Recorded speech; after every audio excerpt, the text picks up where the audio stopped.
سلام و درود دوستان عزیز، پیروانان محترم که در صحیفه خوی ما اعضا هستید. تشکر برای دستگیری شما. دستگیری گفتن این پادزرشگاه هست روسیش. خوب گفتنی ها دارم، در نظر میاد خیلی خود خورد هستن، شاید مهم نیست میگن، اما این بسیار مهم است. یک چند مثال برای شما حضور میبیارم، خوب گوش کنید. خوب ما در کشور آلمان زندگی میکنیم. آلمان این همون گرمانیا هست. کسی که میفهمد یا نمیفهمد بازم احترام داره، مشکل نیست. در گرمانیا هم آلمانی ها از چند قسم تشکیل یافتگی هستند، یعنی اینا هم در گروه جدا میشوند. خب در خریطه بالاتر هستن کسانی زندگانی میکنن، یک طور دیگر صحبت میکنن. در خریطه پایین تر با یعنی ما هستیم، در شویتزاریا نزدیک هستیم، شوایتس میگن. در این طرف مردمان شوابن زندگانی میکنند، یک گروه دیگر. خوب باز یک طرفی میگن.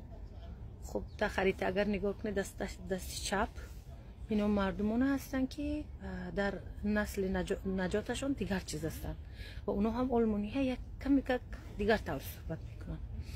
اما تماما وقتی از شوایتس یعنی شویتزاریا، استریا و گرمانیا بان 3 نفر در یک جای نشسته است با یکی دیگرش صحبت میکنند، اگر شنوید مثلا آدم خندش میبیاد که مثلا از شویتزاریا هست زیاد خویده گپ میزند، گپ مثال.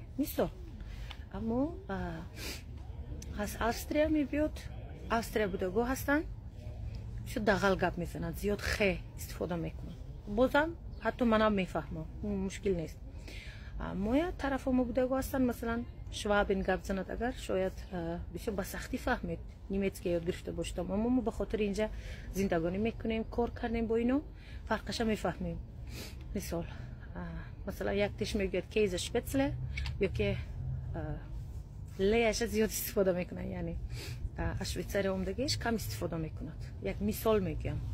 خوب باور میکنید یک گم آلمانی از بالای یکی دیگر برادران خواهرانش خنده نمیکند. این نمیگوید که تو این خطا گفتی، نمیگوید. و این آلمانی استریابان اومدگیش هم نمیگوید تو خطا گپ زدی، نمیگوید. چونکی همینو میفهمد که وای از دیگر کشور است، امروز در یک دیگر کشور زندگانی میکند. کشور دیگه سیاست دارد، دیگر الفابت دارد، یعنی الفباش دیگه است، گراماتیکش دیگه است، فرق میکند. وقتی درس میخونید استریا کینوشا میبینیم یک کمی سخن کردنشون فرق میکند، اما برای کشورش نرمال است. خوب این چیزا منطقا میفهمد و احترام میکند. یگان بار ندیدیم که به خاطر نوشته کردن یا که سخن گفتن به یکی دیگرشون مثل که از تک ناخن چرکافتگی بر این گپ زده کسا ناامید کرده باشن. اکنون ما به شما یک چیز گفتنی هستم که انا ما هم تاجیکانی دیگر طرف هستیم. این شما میخواهید یا نمیخواهید، کشوری ما دیگر است، قانون کشوری ما دیگر است، سیاستش دیگر است. خوب الفبای ما لاتینی است، الفبای ما روسی هست و زیاد خی استفاده می شود در جای ه. خوب اینا در زمانش کی کرد چیکار کرد من کار ندارم، جوان مجبور نیست به گذشتگان کارش جواب دهد، اما لطفاً احترام کردن بین خود یاد بگیرید. لطفاً یکم تو منطقاً فکر کنید. کسی که با شما گپ میزند ممکن تاجیکی از کشور شما نباشد. من از کشور شما نیستم، اینو با فخر نمیگم، یعنی مثال میگم. و تاجیکان چین گفته نمیتونید این صحبتتون، این چیزاتون نوشته کرده نمیتوانید. با تاجیکان پاکستان گفته نمیتوانید اینا، اما با مردمانی که ما هستیم حتما نوشته میکنید. اما شما منطقا نمیفهمید که با این حرف شما همین آدم ناامید میشود و دیگر با یگان دیگر تاجیکان نمیخواهد دیگر صحبت کنه. اینا نمیفهمید. ما اینا در اینجا پسیخولوژی بیاد میگیریم، میگن که در کسی لازم نیست اشتباهاتش زیاد درایش بگویی، میتواند فقط از اهل خانوادهش و اون چیزی بگوید. همونم بسیار کم حالت با ممکن است یا میباشد. یعنی این حالت دوستان عزیز، اگر خواستید کدوم کار یا که کدوم چیز اشتباهات همزبان شما میبینید، باور کنید چشم پیشانید. در این امروزه زمانه اینطور مسئله ها هست که پیش از این نوشته کردن و سخن گفتن های و باید کشور ما پیشرفتش به نگاه کنیم، یکمی خود ما پیشرفت شویم، مدرن، از بس که چیزای مایده زیاد کلان مثل فیلم میکنیم، خود ما هم عقب مونده رفته رویستیم. کشوری ما هم، کشورهای ما در نزد اروپا کشورهای غریب حساب میشوند. چرا باید اینطور باشد؟ من این دیده خوشحال نمیشوم، غمگین میشوم، چون وطن من اینجا نیست. بازم شاید بعد از چند سال شود، نمیدونم. یعنی لطفاً با الفابتایی که چه هست و باید چه شود، چه باید چه شود، نوشته کردنش چی شود، صحبت با قاطی شده نوشته کردن لازم نیست. اصلا خود من ناراحت میکند. چندین بار ویدیو میمونم، حتما در پایینش به قول خود عالم یا به قول خود معلم احترام داریم، می نویسن که این اینطور نیست، این اینطور است. از شما آیا خبر دارید که ما در کشور ما هیچ استفاده نمیکنیم؟ هیچ ما در کار نیست، ما فقط صحبت میکنیم تاجیکی.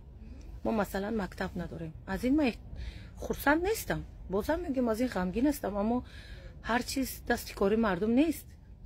باید یک کم فهم فراست داشته باشیم، دونیم که در اینجا سیاست قاطی است.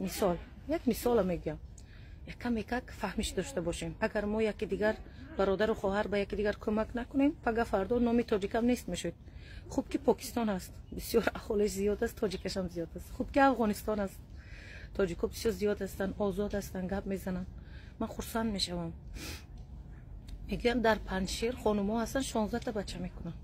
من خرسند هستم که تاجیک زیاد میشود. آفرینش اگر تواند. با چی؟ یعنی این گپ است دوستان عزیز. باید خوب فکر کنیم. لطفاً دربارهش فکر کنید. با هم زبانتون، با هم قومتون، هم خونتون لازم نیست این چیزا نوشته کردن. فقط وقت گذراندن است. یک کمی که درباره آینده باید فکر کنیم. خوب فکر کنیم. وقت گذشته رویست. ببینید انا امروز ببینیم تو وقت میگذرد، ثانیه ها، ساعت ها، روزا میگذرد، شب میگذرد، روز میگذرد، ماه میگذرد، سال میگذرد. ما همون هستیم، در جایمون نشستگیستیم. کدوم پیشرفتی کردیم؟ این ما هستیم که کمی توم در فیر اگزیبیشن میگن، مثلا جایایی هست که تدبیرها میشود، خودمون رو همی تو میدرویم میگیم ما هم میخواستیم درباره ملت ما گپ بزنیم، ما هم میخواستیم رقص ملت ما نشون بدیم، تماشا بیاریم. یک تا دو تا نفر کتی نمیشود. کاری کشور در کار است. پشتیبان یک کشوری بزرگ باشد که پشتیبان این ملت باشد. حرفای من رو فهمیدید؟ فکر کنم فهمیدید منظور من چی است. لازم نیست در کامنتاری ها زیاد از حرفان من کدوم خطایی پیدا کنید. بهتر از کدوم کارهای فایده‌ناک برای فرهنگ و ملت ما کنید. نقص میشد. ما میگیم نقص، شما میگید خوب، اما بازم یکی دیگر میفهمیم مشکل در چیست. اون ادبیات و اون لیتراتور، یعنی همه ادبیات و گراماتیکای چیزی که شما در کشورتون میخونید ما نمیخونیم. اینا باید بفهمید. اگر نفهمید سوری، این مشکل شماست. مشکلاتون خودتون حل کنید. دوونه نویسید. برای وقت وقت در کار است. وقت جدا کردن در اروپا بسیار سخت است و اینترنت نه هر کس به زندگیش است. در اینجا روزگار زندگی خیلی کار در گردن مردم خودش است. بیبی بابا اینجا نیست و همین خاطر احترام به یکی دیگر خیلی مهم است. سلامت باشید.